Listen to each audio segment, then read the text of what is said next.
우리 좌우에 계신 성도님들과 인사 한번 하겠습니다. 주 안에서 사랑하고 축복합니다. 인사하겠습니다.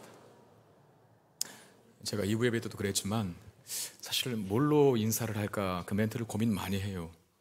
만나서 반갑습니다 이걸로 할까, 아니면 주 안에서 사랑하고 축복합니다 이걸로 할까. 근데 만나서 반갑습니다라고 하는 인사는 사실 그 세상에서 많이 듣지 않습니까?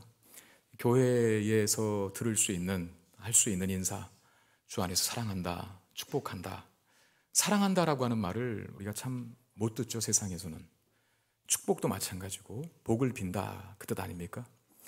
그래서 주 안에서 사랑하고 축복합니다 이걸로 하는 게 낫겠다 싶어서 그렇게 정했는데, 다시 한번 진심을 담아 한 번 더 하겠습니다. 주 안에서 사랑하고 축복합니다. 정말 축복해 주세요. 네. 네. 여러분들은 잘 죽지 않는 것, 생명력이 강한 것 하면 어떤 것들이 떠오릅니까? 공격을 하고 막 밟고 자르고 했는데도 잘 안 죽는 거. 저는 제일 먼저 뱀이 생각이 나더라고요. 뱀 잘 안 죽습니다. 제가 인터넷 기사를 본 건데 중국에서 일어난 일입니다. 한 요리사가 코브라를 요리하기 위해서 목을 잘랐대요. 그리고 20분 동안 뒀는데 그걸 요리를 하고 만지는 순간에 목을 자른 후 20분이 지났음에도 불구하고 그 머리가 잘려나간 코브라가 손을 물어서 결국은 죽게 되었다라고 하는 기사가 있습니다. 그러니까 아마 남아있는 모든 이 최고의 독들을 다 모아서 그렇게 최후로 이렇게 묻는 것 같아요. 오히려 그 머리가 잘린 독사들이 독이 더 강력하다라고 하는 말이 있는 것 같아요. 뱀 참 안 죽습니다. 어떻게 20분 동안 머리가 잘렸는데 그렇게 사람을 물어 죽일까요?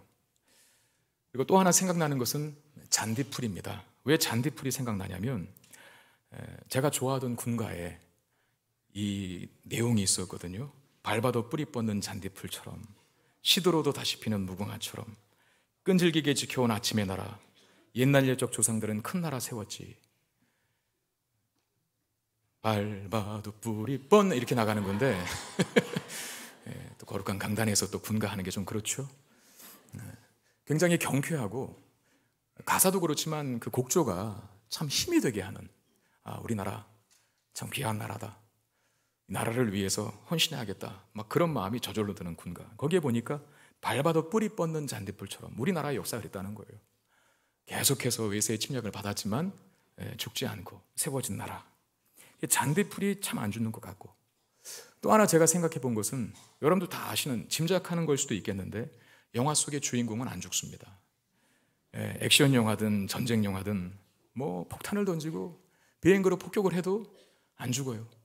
수많은 적들이 그냥 십자포화를 그렇게 쏟아부어도 안 죽는 모습, 영화 속 주인공의 모습이라는 것이죠. 제가 왜 이런 내용으로 서론을 시작하냐면 다윗이 그와 같습니다. 다윗이 참 안 죽어요. 죽을 것도 같은데 안 죽어요. 다윗이 실력이 있어서 안 죽는 걸까요? 다윗이 운이 좋아서 안 죽는 걸까요? 다윗은 뱀도 아니고 잔디풀도 아닙니다. 그렇다고 영화 속 주인공은 더더욱 아닙니다. 역사에 실존했던 인물이잖아요. 성경 속에 나와 있다고 해서 지어낸 소설이라거나 아니면 우화 정도로 이해해서는 안 됩니다. 하나님의 말씀, 이게 하나님의 뜻과 하나님의 하나님 되심과 하나님의 인류를 얼마나 사랑하는지에 대한 신학적 내용이 담긴 것이 성경이지만, 동시에 이스라엘이라고 하는 한 나라, 그 나라를 들어 하나님의 구원 역사를 펼쳐가고 있기 때문에 그 이스라엘 역사 안에서 일어난 사건이고, 그 이스라엘 역사 안에 실존했던 인물 다윗, 소설이 아니라, 꾸민 이야기가 아니라, 허구적인 인물이 아니라 실존했던 인물이라는 거예요. 참 신기하죠? 골리앗을 만났는데도 안 죽고, 블레셋과 아무튼 뭐 수십 번 이상은 싸웠을 거예요.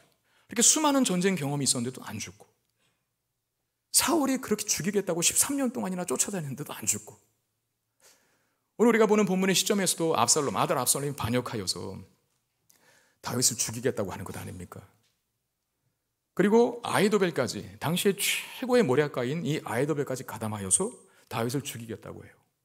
그러나 본문의 시점까지 다윗은 어쨌든 죽지 않고 있다는 것입니다. 왜 다윗이 이렇게 안 죽을까요? 실존했던 인물인데 궁금하지 않으세요?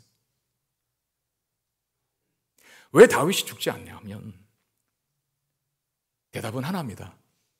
하나님이 살리시기로 작정하셨기 때문입니다. 네. 하나님이 살리시기로 작정하신 인생, 그 어떤 위험과 위협과 환난과 고난과 핍박 속에서도 죽지 않는 인생, 하나님이 보호자 되시고 하나님이 방패막이 되시고 하나님이 근을 내어 주셔서 그 모든 공격들을 막아주시기 때문에 다윗은 죽지 않는 것입니다. 압살롬의 반역으로 다윗이 왕궁을 버리고 피신하는 내용 우리가 계속 보고 있죠. 압살롬은 이제 다윗을 제거하고 확실하게 이스라엘의 왕의 자리에 오르려고 하고 있습니다. 이 압살롬의 편에 선 탁월한 책사, 이 아히도벨이 계략을 하나 제시했지 않습니까? 아주 치명적인 거예요. 만약에 이 아히도벨이 세운 계략대로 압살롬이 진행했다면 다윗은 아마 살아남을 수 없었을 거예요. 어떤 계략을 제시했었습니까? 12,000의 정예병을 나한테 달라. 아히도벨이. 압살롬 왕은 갈 것도 없고 날 보내고 12,000명의 탁월한 기동대를 보내달라. 내가 단숨에 기습하여서 도망가느라 기진맥진에 있는 그 다윗의 목을 가져오겠다. 사실 다 죽일 게 뭐가 있니? 다윗 하나만 없어지면 이 싸움은 끝난다. 그러니까 아히도벨의 계략은요, 그가 정말 지혜자고 모략가고 탁월한 사람이었다는 것을 증명할 만큼 완벽한 계략이었어요. 그걸 좋게 여겼잖아요, 압살롬이. 근데 압살롬은 아히도벨의 그런 계략을 거부하고 후세의 계략을 택해요. 후세는 어떤 사람이었습니까? 그는 반대로 계략을 내세웠죠. 아히도벨이 참 머리가 좋은 사람이긴 합니다만, 왕이요, 이번에는 그러나 별로 좋지 않습니다. 내 말을 들으십시오 하면서 아히도벨이 세운 계략과는 정반대의 계략을 세우죠. 아히도벨은 12,000의 정예병 가지고 빨리 기습해서 다윗만 죽이자였는데, 후세는 어떻게 압살롬에게 계략을 제시합니까? 전군을 모으자는 거예요.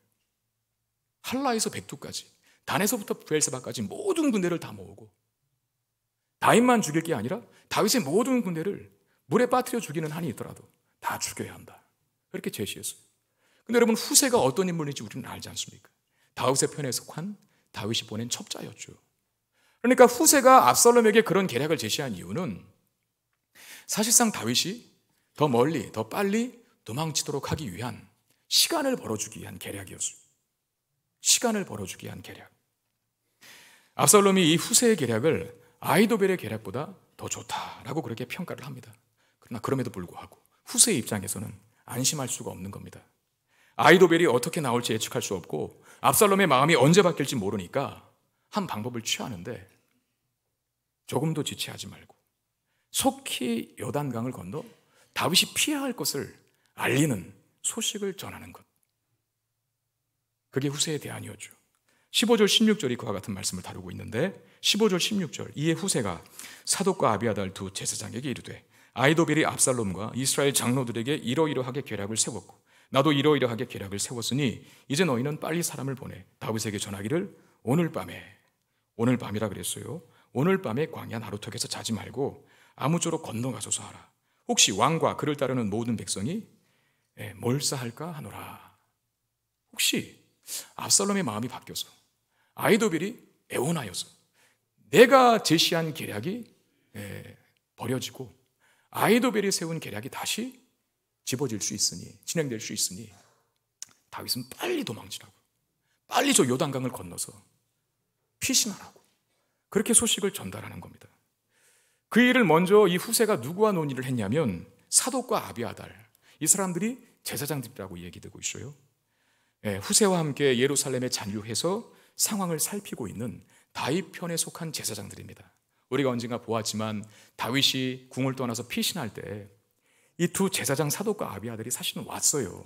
뭘 갖고 왔었습니까? 법궤를 가지고 왔었잖아요. 다윗이 거부하죠. 내 목숨 하나 살리고 내 목숨, 내 생명 부지하기 위해서 나는 하나님의 임재를 상징하는 법궤를 이용하기 싫다. 갖다 놓고 거기 있어라. 상황을 나한테 보고해달라. 그래 남은 두 제사장이 바로 사독과 아비아들입니다. 이 두 제사장에게 다윗에게 사람을 빨리 보내서 속히 요단강을 건너게 하라. 그렇게 이 후세가 요구하는 거예요. 근데 여러분, 사실 이런 움직임들이 상당한 위험을 감수해야 하는 거거든요. 우리가 사실 성경에 글로 쓰여진 내용을 봐서 그렇지 얼마나 두렵고 떨렸겠어요. 사방팔방이 다 적인데, 예루살렘 궁 안에서, 예루살렘 성 안에서 예루살렘 성 자체가 그렇게 크지 않습니다. 압살롬의 편들이 다 우글우글거리는 그 소굴 속에서 다윗과의 이 위험한 내통을 하고 있다는 거예요. 금방 발각될 수도 있는 그런 위기, 그런 위험, 그런 요소가 산재해 있다는 겁니다. 결국 우려했던 일이 벌어지죠. 17절, 18절 말씀 보면 그때 요나단과 아히마아스가 사람이 볼까 두려워하여 감히 성에 들어가지 못하고 에누로겔가에 머물고 어떤 여종은 그들에게 나와서 말하고 그들은 가서 다윗 왕에게 알리더니 한 청년이 그들을 보고 압살롬에게 알린지라. 그 두 사람이 빨리 달려서 바오림 어떤 사람의 집으로 들어가서 그의 뜰에 있는 우물 속으로 내려갔다라고 말합니다. 여기 지금 17절에 그때의 요나단과 아히마아스라고 하는 또 다른 두 인물이 나오죠. 이게 누구냐면 아까 보았던 그 제사장들의 아들들입니다. 그 제사장들이 후세의 지시를 듣고 자신들이 갈 수 없으니까 두 아들을 마치 전령처럼 역할하도록 시킨 거예요. 근데 가다가 걸려요. 압살롬의 사람들에게. 우리 식으로 말하면 국가정보원 요원들에게 걸린 거예요. 이들의 움직임을 심상치 않게 여긴 그 한 사람이 압살롬에게 이 사실을 알립니다. 그래 압살롬의 군대가, 압살롬의 종들이 그 둘을 추격하죠.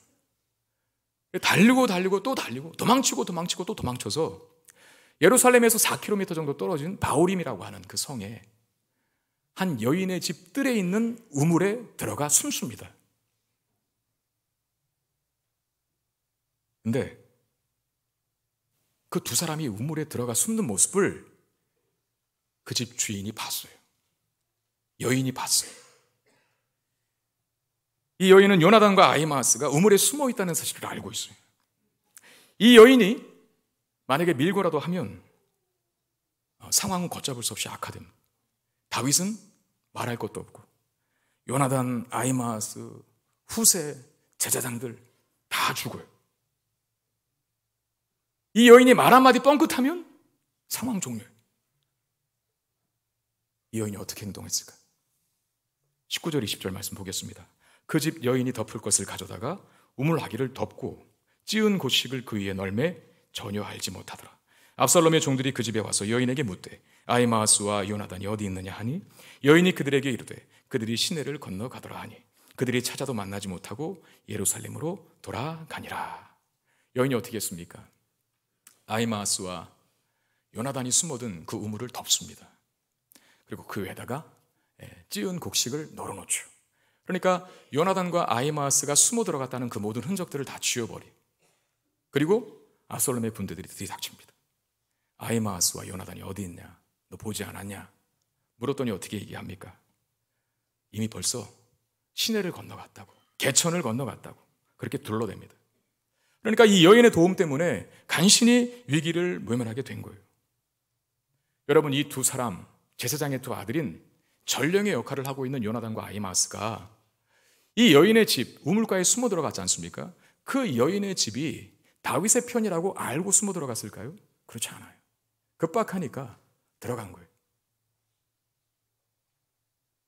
그리고 이 여인은 여러분 한번 입장을 바꿔놓고 생각해 보시길 바랍니다. 이 여인의 입장이 만약에 나 자신의 입장이었다면 그렇게 속여주기가 쉽습니까? 잘못하면 죽을 수도 있는데 만약에 거짓말했다는 것이 들통나면 여인의 목도 달아날 거예요. 그럼에도 불구하고 우물의 뚜껑을 덮고 곡식들로 위장을 하죠. 그리고 거짓을 고합니다. 이미 아히마아스와 요나단이 강을 건너갔다고, 시내를 건너갔다고 말입니다. 이 여인의 도움 때문에 이 제사장의 두 아들 요나단과 아히마아스가 무사히 다윗 중으로 가고 다윗에게 궁 안에서의 압살롬의 정황을 보고합니다. 그 보고를 듣고 다윗이 오늘 밤 안에 라고 아까 우리 성경 구절에 보았지 않습니까? 새벽이 오기까지 다 한 사람도 빠짐없이 요단강을 건너서 안전을 확보하게 되는 그런 기록이 오늘 17장 우리가 보았던 내용의 전반부에 기록되어 있습니다. 이게 다윗이 위기를 넘기는 지금 다윗이라고 하는 사람의 모습은 이 본문에 일단은 우리가 보았던 내용 속에서는 등장하고 있지 않지만 결국 다윗을 중심으로 봤을 때 다윗은 굉장히 위험한 지경에 처해 있다는 거예요.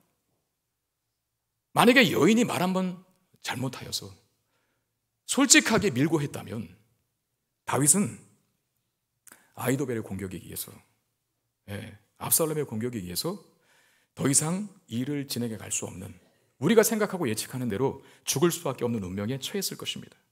근데 여인이 도와 그 위기를 넘겼죠. 다윗에게 임한 도움이 여기서 그치지 않습니다. 다윗과 함께한 일행들에게 식량에 대한 문제가 남아있어요. 한두 명이 아니고 한 2,000명가량 되는 인원으로 보게 되는데, 어차피 그들도 압살롬이 오게 되면 전쟁을 치러야 되거든요. 다윗의 사람으로서 다윗의 군대가 압살롬이 이끌고 오는 군대와 전쟁을 해야 될 상황에 놓여요. 다음 시간에 보겠지만 이 18장에서부터 압살롬의 군대가 요단강을 건너 길르앗 땅에 진을 칩니다. 마하나임에 진을 친 다윗의 군대와 한판 붙게 되는데, 군대를 일으키고 군대를 전쟁에 투입시키고 하여서 중요한 요소들이 많이 있겠지만 그 중에 하나가 군량미입니다. 밥이 있어야죠. 먹어야 싸우죠. 근데 먹지 못하는 상황에 처하게 된 거예요. 다윗이 이 문제를 어떻게 해결합니까?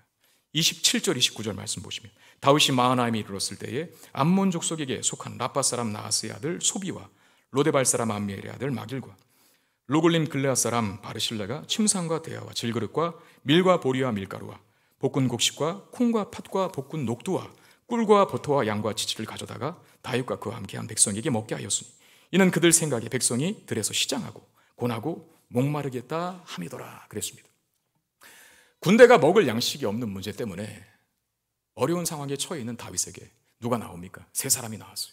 한 사람은 암몬의 왕이었던 소비라고 하는 사람. 암몬의 수도가 라빠거든요. 오늘 본문에 라빠 사람 소비라고 했는데 그 소비가 바로 암몬의 왕이에요. 이 사람을 우리가 좀 살펴볼 필요가 있어요. 여러분, 암몬의 왕으로 이 사무엘상에 등장했던 사람이 바로 나하스라고 하는 사람이었는데, 사울이 초대 왕 때 첫 번째 전투를 치른 사람이었거든요. 그 암몬의 왕 나하스가 사울에 의해서 패하죠. 그러니까 사울은 다윗을 싫어했고, 그 상황 속에서 어쩌면 다윗과 이 암몬의 나하스가 절친하게 지냈던 것 같아요. 그런 다음에 암몬의 왕 나하스가 죽지 않습니까? 그리고 그 뒤를 이어서 한온이라고 하는 사람이 암몬의 왕이 되는데, 아버지 나하스와 친한 관계를 갖고 있는 다윗이 조문단을 파견했잖아요. 근데 그 아들 한온이 어떻게 조문단을 대우했습니까? 수염을 밀어버리고, 그리고 옷에 중동 몰기까지를 달라서 그 조문단들을, 다윗이 보낸 조문단들에게 능력과 수치를 안깁니다. 그건 전쟁을 하자는 것과 마찬가지거든요. 그래 다윗이 암몬을 쳐들어갑니다. 그런 다음에 암몬 땅을 정복하게 되죠. 그리고 몇십 년이 지난 거예요. 몇십 년이 지나자 암몬의 왕인 소비라고 하는 사람이 다윗이 위험한 지경에 처하자 그를 돕기 위해 왔어요. 뭘 말할까요? 여러분, 세상의 열왕들은 약한 나라, 자기가 힘으로 정복한 나라를 괴롭히는 법입니다. 수탈하고 빼앗고 착취하죠. 그게 고대 근동의 열왕들, 열국의 전쟁에서 승리한 자가 취하는 혜택이었어요. 다윗은 그렇게 하지 않았다는 거예요. 암몬을 정복했지만 다윗은 열왕과는 같은 왕이 아닙니다. 열방의 왕과 다르게 하나님 나라의 통치를 구현하는 왕으로서 다윗은 존재해야 합니다. 그러므로 다윗이 정복한 나라들을 압제하거나 착취하거나 수탈하거나 빼앗지 않았다는 거예요. 오히려 존중하고 배려했다는 겁니다. 그 은혜를 입은 이 암몬의 왕 소비가 다윗의 상황을 보고 그를 돕기 위해 온 것이죠. 두 번째 사람이 로데발 사람 마길이라 그랬어요. 이 마길이 누굽니까? 요나단의 아들이었던, 다윗의 절친인 요나단의 아들이었던 무비보셋을 돌본 사람입니다. 그 절뚝발이 무비보셋. 나중에 다윗이 그 무비보셋을 찾지 않습니까? 그래서 엄청나게 많은 재산을 그에게 수여하고 그리고 왕자처럼 대합니다. 자기의 상에서 같이 먹게 하는 거예요. 그걸 본 이전부터 무비보셋을 돌보았던 마길이 감동한 것이죠. 그래 다윗을 도와주러 찾아온 것입니다. 세 번째 사람이 바르실레라고 하는 사람인데 요단강 동편 길르앗 땅에 거주했던 사람입니다. 이 사람이 왜 다윗을 도우러 왔는지 정확히 알진 못해요. 그러나 요단강을 중심으로 요단강 속쪽이 가나안 땅이고 요단 동편이 길르앗 땅입니다. 그러니까 다윗의 왕국과 이 바르실레가 살았던 땅이었던 요단 동편 땅은 먼 거리입니다. 가족도 아니고 친척도 아닌데 먼 곳에 거주하고 있던 사람이 다윗을 도우러 왔다는 것은 아마도 하나님 나라의 통치를 구현하는 다윗 왕의 그 통치자적 모습을 보고 존경을 하고 또 그를 귀히 여겨 그의 모습에 감동하여 다윗이 어려운 지경에 처해지자 그를 도우러 왔다라고 이렇게 볼 수 있다는 거죠. 여러분, 다윗은 하나님 나라의 통치를 구현하는 왕이었습니다. 세상의 왕은 정복한 나라들을, 힘이 없는 나라들을 억압하고 착취하고 빼앗고 괴롭힙니다. 그러나 다윗은 공의로 하나님의 말씀대로 나라를 통치하려고 노력했던 왕입니다. 지금 그 열매를 먹고 있다는 거예요. 여러분, 그리스도인들은 다 리더자가 돼야 되거든요. 우리가 있는 삶의 모든 영역 속에 하나님의 사람으로서 본을 보여야 되고 선한 영향력을 미쳐야 되는 사람들이 아닙니까? 목회자는 더하죠. 목회자에게 가장 필요한 하나의 요소가 있다면 그건 리더십일 겁니다. 성도들에게 좋은 영향을 미치고 그 성도들의 지지와 또 후원과 협력 속에서 교회를 세워가야 할 그 책임이 목회자에게 있습니다. 그럼 그 리더십은 어떻게 주어질까요? 가서 밥 사주고 선물 주고 가려운 거 긁어주면 리더십이 생깁니까? 아니요. 다윗이 뭐하고 있었습니까? 하나님의 통치를 구현하는, 다시 말하면 하나님과의 관계에 집중한 왕으로서 그의 삶의 가장 큰 우선순위를 하나님께 두고 있을 때 대신 관계가 원만해지면 나머지 대인 관계가 따라온다는 거예요. 첫 단추를 잘 끼면 나머지 단추들은 끼워지게 돼 있는 거예요. 그러나 첫 단추가 제대로 끼워지지 않으면, 즉 하나님과 나와의 관계에 담이 있고 벽이 있고 소원함이 생기기 시작하면 나머지 관계들이 다 안 되게 되는 겁니다. 하나님과의 관계에 집중하고 하나님 말씀으로 통치하는 일에 최선을 다하려고 노력한 다윗에게 많은 도움의 손길들이 따라붙죠. 동역자들이 붙습니다. 그의 필요가 채워지고 있다는 것을 보여줘요. 지금 다윗을 돕고 있는 이 세 사람을 보십시오. 한 사람은 이방인이고 한 사람은 사울 집안에 속한 자, 로드발 사람 마길이 그 사람 아닙니까? 무비보셋, 사울 가문에 속한 자손인 무비보셋을 보호했던 자가 바로 이 마길이에요. 그는 사울 집안에 속한 자임에도 불구하고 다윗이 어려운 지경에 처했을 때 도우러 왔어요. 그리고 한 사람은 가나안 땅이 아닌 요단 동편에 사는 먼 지역에 다윗과 상관없을 것 같은 사람이었습니다. 그런데 이들이 하나같이 다 어려움에 처해 있는 다윗을 돕고 있죠. 전혀 예상치 못한 우군들이라는 겁니다. 그들이 어떻게 돕고 있습니까? 우리가 보았던 28절, 29절 상반절까지 다시 한번 보시면 이렇게 되어 있습니다. 침상과 대야와 질그릇과 밀과 보리와 밀가루와 볶은 곡식과 콩과 팥과 볶은 녹두와 꿀과 버터와 양과 치즈를 가져다가 그랬는데 음식의 종류만 봐도 무려 11가지가 나열되어 있어요. 11가지 음식의 종류. 그리고 침상과 대야와 그릇까지도 가져왔다라고 말합니다. 여러분, 이게 뭐 그렇게 중요해서 11가지의 음식의 목록을 다 기록하고 좀 땅바닥에서 자면 어때요? 침상까지 갖고 오고, 예? 그냥 내래 흐르는 시냇가에 뭐 그냥 풍덩 빠져 세수하면 어때요? 대야까지도 갖고 오고, 그냥 손으로 집어먹으면 어때요? 음식을 담아먹으라고 질그릇까지도 갖고 왔어요. 뭘 보여줍니까? 이 세 사람이 다윗을 돕고 있는 아주 극진한 사랑과 정성을 보여주고 있죠. 마치 부모가 자식을 배려하고 생각하는 마음이 느껴집니다. 사랑하는 애인이 군대에 갔는데 그 군에 간 애인을 극진히 대접하는 사랑하는 한 여인의 모습이 여기서 느껴지지 않습니까? 제가 군에 가서 한 일병 시절에 저는 후반기 주특기 교육을 좀 오래 받아서 자대에 배치자마자 보통 이 벽돌이라 그러잖아요. 짝대기 2개. 그 일병을 일찍 달았어요. 그리고 얼마 지나지 않아서 저희 집사람이 아주 큰 용기를 가지고 면회를 왔어요. 여러분, 면회를 올 때 뭘 가지고 옵니까? 네? 뭘 가지고 오죠? 음식을 가지고 오죠. 그래 집사람이 오늘 여기 기록된 대로 볶은 곡식과 그 다음에 볶은 녹두와 콩과 팥과 꿀과 버터와 양과 치즈를 가지고 온 거예요. 말이 그렇다는 거예요. 네. 뭘 가지고 왔냐면 맛있게 무친 골뱅이 무침과 구슬을 삶아서 무친, 그리고 유부초밥을 정성스럽게 만들어 왔어요. 몇 가지가 더 있었는지 생각이 안 나요. 아주 푸짐하게 싸왔어요. 제가 먹고 내부반에 가지고 갔습니다. 동료들, 고참들 먹으라고 드렸죠. 한 고참이 그 음식을 먹으면서 저에게 간곡하게 부탁했습니다. 야, 너 쟤 꽉 잡아라. 다른 동료들, 다른 동기들, 여자친구들도 면회를 왔는데 볶음국식 가지고 온 사람 한 사람도 없었어요. 다 뭐 가져왔겠습니까? 햄버거, 피자, 치킨 이런 것만 가지고 왔어요. 사갖고 온 거죠. 해오질 않았다는 거예요. 그런 동료들의 애인들은 다 고무신 거꾸로 신었어요. 말년병장까지 연애 편지를 한 사람에게 받은 사람은 저밖에 없었어요. 존귀한 자가 된 것이죠. 그리고 결혼해서 지금까지도 살고 있어요. 하나를 보면 열을 안다고. 정성이잖아요. 정성. 지금 다윗을 돕기 위해서 나온 세 사람, 여러분 성경이 그 당시에 무슨 종이가 남아도는 것도 아니고 양피지 아니면 짐승의 가죽 아니면 나뭇잎이거든요. 파피루스. 한 글자 쓰기가 아까운 거예요. 근데 무엇 때문에 음식의 종류를 11가지나 나열했고 거기 침상과 대야와 질그릇은 왜 들어가 있습니까? 뭘 말할까요?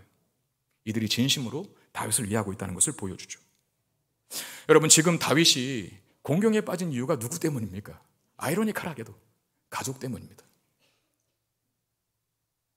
아들 때문에. 그리고 믿었던 충신인 아히도벨이 등을 찍네요. 네? 믿었던 도끼에 발등이 찍혀버렸네요. 다윗도 인간입니다. 마음에 큰 상처가 왜 없었겠어요? 아마 하나님 앞에 그런 울분 터뜨리지 않았을까요? 하나님, 도대체 나를 도와줄 사람은 어디 있는 겁니까? 가족한테도, 아들한테도, 믿었던 충신한테도 등을 지키는 격이니 나가둔 운명이 또 어디 있겠습니까? 하나님 하면서 울부짖었을지 모르겠어요. 그런데 하나님은 또 다른 사람들을 통해서 다윗을 위로하시는, 가족이 배반하는데 어쩌면 다윗을 원수로 대해도 맞는 사람들, 이 세 사람들, 암몬의 왕 소비, 사울 집안에 속한 종이었던 마길, 요단 동편 땅에 가나안 땅과는 상관없이 거주했던 바르실레라고 하는 사람이 다윗이 고민했던 이 군량미의 문제를 다 해결해 줍니다. 저는 이 대목을 보면서 아주 큰 위로를 받습니다. 때로 내가 믿고 신뢰했던 누군가가 어떤 상황이 나에게 결코 도움이 안 된다 하더라도 하나님은 내가 예상치 못하고 내가 기대하지 못했던 또 다른 어떤 이상한 신비한, 결코 저쪽에서 도움이 올 것을 예상하지 못할 정도의 관련 없는 사람, 상황, 환경을 통해서 나를 도우실 수 있는 분이시구나. 여러분, 저와 여러분들에게 소비와 마길과 바르실레가 하나님으로부터 우리에게 주어지게 되기를 주의 이름으로 축원드립니다. 그렇게 하실 것이라고 믿습니다. 이들의 도움 때문에 전쟁을 앞둔 군인들에게 가장 중요한 군량, 이 군대의 식량의 문제가 해결돼요. 이게 오늘 사실 본문의 내용입니다. 17장에서 다루는. 다윗이 수세에 몰린 것이 분명합니다. 다윗의 현실에 여전히 위기가 존재하는데 오늘 본문에서 두 가지 위기가 있었죠. 하나는 소식을 알리는 전령의 역할을 했던 이 제사장의 두 아들들이 발각될 뻔한 위기에 처해 있었어요. 그리고 전쟁을 치러야 할 군사들에게 식량이 없는 상황이 벌어집니다. 이쯤 되면 다윗은 죽어야 맞거든요. 패해야 맞거든요. 이게 무슨 소설도 아니고 영화 속 주인공이 아니고 실제 있는 존재했던 상황이고 사건이라고 한다면 여러분, 이쯤 되면 다윗은 망해야 되는 거예요. 패해야 되는 거예요. 그런데 상황은 다윗을 죽도록 패하도록 내버려두지 않습니다. 익명의 여인이, 무명의 여인이, 이름조차 기록되지 않는 그 여인이 전령들이 발각될 뻔한 위기를 막아내고 다윗과 그 군사들의 필요를, 그 엄청난 군량미를 뜻밖의 세 사람, 소비와 마길과 바르실레로부터 공급하시는 하나님. 이게 뭘 말합니까? 승리는요, 강한 자, 무기가 많은 자, 전술과 전략이 탁월한 자, 세상의 것을 많이 소유한 자가 얻는 게 아니라 하나님 안에서 영적 전쟁의 승리자는 하나님이 선택하신 자, 그리고 하나님 편에 서 있는 자가 누리게 되는 영광이라는 것을 우리에게 가르쳐주고 있다는 것입니다. 잠언 21장 30절 31절에 지혜로도 못하고 명철로도 못하고 모략으로도 여호와를 당하지 못하느니라. 싸울 날을 위하여 마병을 예비하거니와 이김은 여호와께 있느니라. 아멘. 여러분, 하나님은 하나님의 선택된 자를 위해서 싸우십니다.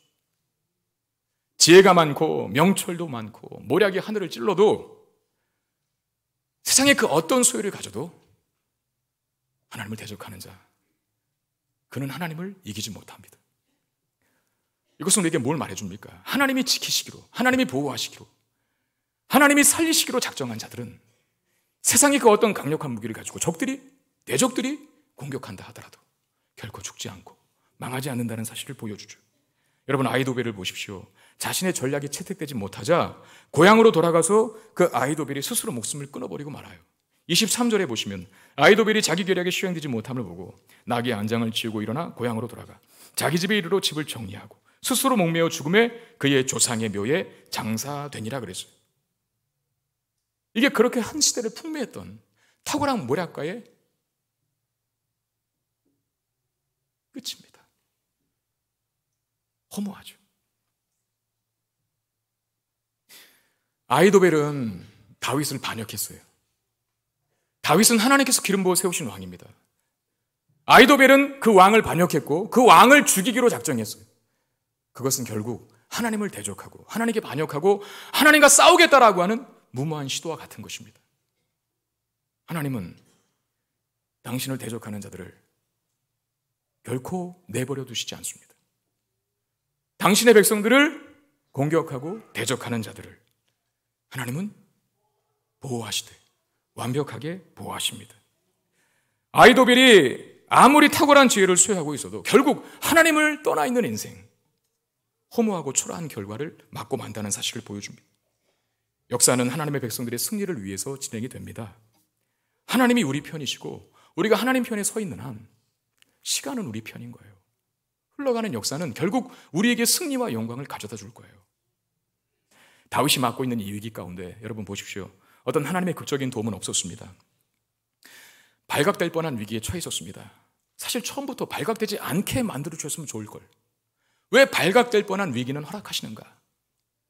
차라리 그 제사장들의 두 아들 요나단과 아히마아스를 투명인간 만들어 주셔서 다윗에게 잘 도착하여 쉽게 소식을 전했으면 좋았을 것을 왜 그렇게 우여곡절을 겪게 하시는가 하는 질문이 생겨요. 식량 문제로 위기를 이 다윗의 군대가 맞을 뻔했습니다. 과거에 광야에 있었던 이스라엘 백성들, 하늘에서 떨어진 만나를 먹고 내려와서 날아가지 않은 메추라기를 먹으며 지냈어요. 왜 다윗의 군대에게 군량미를 지원해 주실 때 하늘문을 열어서 만나를 내려주시지는 않았는가 하는 질문을 가져주시죠. 하나님은 왜 우리의 삶에 이런 초자연적이고 초월적인 기적의 역사를 보여주지 않는가? 이스라엘 백성들은 홍해를 마른 땅처럼 걸었고 보리를 거두는 시기에 넘실대는 요단강을 마른 땅처럼 걸었고 베드로는 풍랑이는 갈리드 바다를 맨몸으로 뛰어내려 걷는 기적을 체험했는데 왜 우리의 위태로운 상황 속에서는 이와 같은 초월적이고 초자연적인 그야말로 눈에 확 띄는 획기적인 기적과 은혜의 흔적들은 없을까라는 질문을 갖습니다. 그러나 하나님은 무명의 한 여인을 통해서 그리고 결코 다윗을 도울 것 같지 않았던 뜻밖의 평범한 세 사람을 통해서 그를 지키시고 보호하셨어요. 이게 말하는 게 뭘까요? 평범함 속에서 하나님은 우리로 하여금 은혜를 경험하게 하신다는 것입니다. 여기에 우리가 안심할 수 있는 이유가 있어요. 우리 사실 1년을 이제 거의 다 살았지만 이제 한 해가 마무리되는 시점에 있지 않습니까? 여러분들의 한 해 동안의 삶에 그렇게 획기적인 역사가 있었나요? 눈에 보이는 아주 초월적이고 초자연적인 기적이 있었나요? 만약에 우리가 그것만을 바란다면 우리 하나님 안 믿을 겁니다. 뭐 보여주는 흔적이 있어야 믿죠. 근데 오늘 본문은 우리에게 가르칩니다. 어쩌면 1년 365일 우리의 삶에 획기적이고 쇼킹하고 뭔가 드러나는 듯한 하나님의 기적적인 은혜 흔적은 없어도 매일매일을 평범한 나날처럼 보내지만 오늘 본문은 평범한 나날처럼 보여지는 그 매일의 순간과 일상 속에서도 하나님은 간섭하셔서 다윗을 보호하시고 지키시고 도우시고 있다는 사실을 가르쳐 주잖아요. 그러면 평범한 일상을, 평범한 매일을 더 많이 맞는 우리가 나의 평범한 일상 속에서도 하나님은 보이지 않는 영역 속에서 일하셔서 당신의 택한 백성인 나를, 하나님 편에서 나를 지키시고 보호하시고 인도하시는구나. 그런 확신으로 감사와 찬양과 영광을 하나님 앞에 돌릴 수 있어야 돼요. 아무 일도 일어나지 않는 것 같은 상황 속에서도 우리가 안심할 수 있는 이유를 오늘 본문이 보여주는 거예요. 아무 일도 일어난 것 같지 않은 상황이었지만 그러나 하나님은 그 평범한 작은 일들 속에서 치밀하게 다윗의 삶에 간섭하시고 다윗을 지키시고 보호하셨다는 것이죠. 다시 강조드리지만 이쯤 되면 다윗은 죽어야 되는 거예요. 안 죽어요. 안 죽는 이유? 하나님의 다윗을 살려두시기로 결심하셨기 때문에. 다윗의 생애가 저와 여러분들의 생애인 것을 믿으시길 바랍니다. 우리의 평범하게 보이는 일상 속에서 하나님은 간섭하시고 우리를 지키시고 보호하시기 위해서 오늘도 일하시고 계신다는 사실을 믿으세요. 목회도 그와 같은 것 아니겠습니까? 하나님의 보이지 않는 영역 속에서 일하시는 도움의 역사가 없다면 어떻게 이 목회를 감당합니까? 못하죠. 일주일에 7, 8번씩 해야 할 설교, 어떻게 매번 여러분들에게 감동을 주고 도전을 주고 은혜를 선물합니까? 제 실력으로는 못해요. 그러나 때로는 잘 준비되지 못한, 완벽하지 않은 어설픈 설교라고 하더라도 보이지 않는 속에서 역사하시고 일하시는 하나님이 계시다는 사실을 믿기 때문에 조금 부족하여도, 조금 연약하여도 담대하게 하나님 말씀 선포하는 거예요. 나로 인하여 여러분들이 변화되는 것이 아니라 나를 통해서 하나님께서 말씀하여 주시고 그 말씀 속에 성령의 강력한 역사가 임하여 보이지 않는 속에서, 드러나지 않는 속에서 여러분들의 영혼을 만지시고 변화시킬 하나님의 놀라운 역사를 기대하기 때문에 내 자격으로 서는 것이 아니라 하나님을 믿는 믿음으로 서는 것이죠. 거기에 우리의 삶에 진정한 평안과 그리고 안식이 있습니다. 이 평안과 안식을 놓지 말고 사는 저와 여러분들 되시기를 바랍니다. 말씀 맺겠습니다. 시편 121편 1절 4절 이렇게 말씀합니다. 우리 한번 같이 읽을까요? 시작. 내가 산을 향하여 눈을 들리라.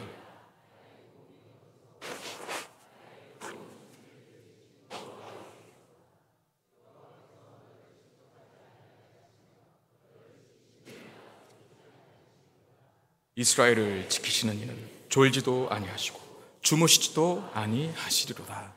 아멘. 너를 지키신다. 이스라엘을 지키신다. 그 여호와 하나님이 졸지도 않고 주무시지도 않는데, 시적인 표현일 수 있지만 우리에게 가르쳐주는 바는 뭡니까? 하나님은 당신의 선택된 백성인 우리들을 지키시고 보호하시며 인도하시는 일에 단 한순간도, 단 1분 1초도 쉬지 않으신다는 것. 그 하나님이 계시면 되지 않습니까? 왜 내 삶이 이렇게 평범하지? 왜 내 어려움은 계속해서 중첩되지? 하나님은 왜 하늘을 열어 만나를 내려주시지 않을까? 하나님은 왜 홍해를 갈라 마른 땅으로 그 홍해를 건너게 하시지 않을까? 아니요. 그게 없더라도 하나님은 우리를 지키실 겁니다. 그게 없더라도 하나님은 평범한 아주 작은 일들 속에서 우리를 보호하실 것입니다. 그 하나님을 믿는 믿음 가지고 험한 풍파 속에서도, 풍랑이는 갈릴리 바다 속에서도, 앞에는 홍해, 뒤에는 애굽의 군대가 쫓아오는 상황이라 할지라도 마음의 진정한 평안과 안식을 누리며 사는 저와 여러분들이 되시기를 주의 이름으로 축원드립니다.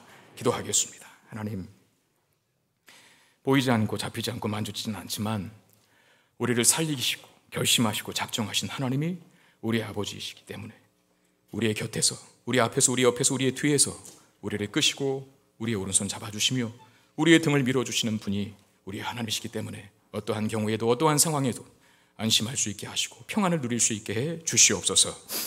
하나님, 기적적인 방법으로, 초자연적인 방법으로 보란듯이 하나님께서 역사하시기도 하시지만 그러나 더 많은 경우에 있어서 우리의 삶에 아주 작은 움직임, 일상에 변하지 않는 것 같은 아무런 은혜의 흔적조차 발견할 수 없는 그 상황 속에서도 여전히 우리를 위해서 일하시고 우리를 지키시고 보호하시는 그 하나님이 우리 곁에 계시다는 사실을 믿어 이 땅을 살아가는 동안 평안함을, 샬롬을, 안식을 누릴 수 있게 해 주시옵소서. 우리 주 예수 그리스도 이름으로 간절히 기도드리옵나이다. 아멘.